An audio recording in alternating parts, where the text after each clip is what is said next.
бо ташаббуси навбатии асосгузори сулҳу ваҳдати миллӣ пешвои миллат президенти ҷумҳурии тоҷикистон муҳтарам Эмомалӣ Раҳмон 25 апрели соли 2024 гурӯҳи чоруми шаҳрвандони ҷумҳурии тоҷикистон бо теъдоди 47 нафар аз 13 оила занону кӯдакон аз ҷумла 15 зан, 17 духтар, 15 писар тавассути ҳавопаймои махсус аз ҷумҳурии арабии Сурия ба ватан баргардонида шуданд.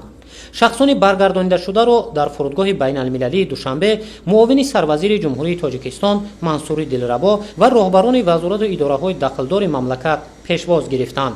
дар натиҷаи амалисозии тадбирҳои мушаххас давоми солҳои 2019-2023 дар се марҳила зиёда аз 300 нафар занону кӯдакони тоҷик аз ҷумҳурии Ироқ ва ҷумҳурии арабии Сурия ба ватан баргардонида шуданд.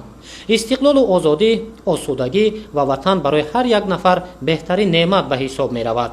аз ин лиҳоз ба қадри дастовардҳои истиқлоли давлатӣ расидан ва ҳифзи он шарти асосӣ барои доштани зиндагии пурсаодат ба ҳисоб меравад. منتظر بودیم تاجیکستان بیایم بگیرن برامون.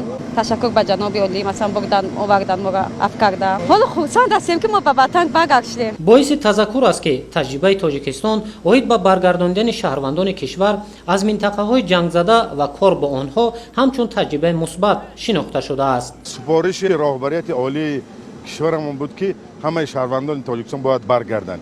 ин иқдоме ки ягон кишвар надорад. мо тавонистем ки ҳамин иқдомро иҷро кунем. занону кӯдакони баргардонидашуда пас аз гузарондани корҳои офиятбахшӣ ва ҳамгироии иҷтимоӣ ба муҳити оила баргардонида мешаванд. масъалаи барқарорсозӣ ба ҳаёти муқаррарӣ мутобиқ намудан ва бо ҷои кору таҳсил таъмин намудани занону кӯдакони аз минтақаҳои амалиётҳои ҷангӣ баргардонидашуда зери таваҷҷӯҳи махсуси президенти ҷумҳурии тоҷикистон пешвои миллат муҳтарам Эмомалӣ Раҳмон қарор дорад.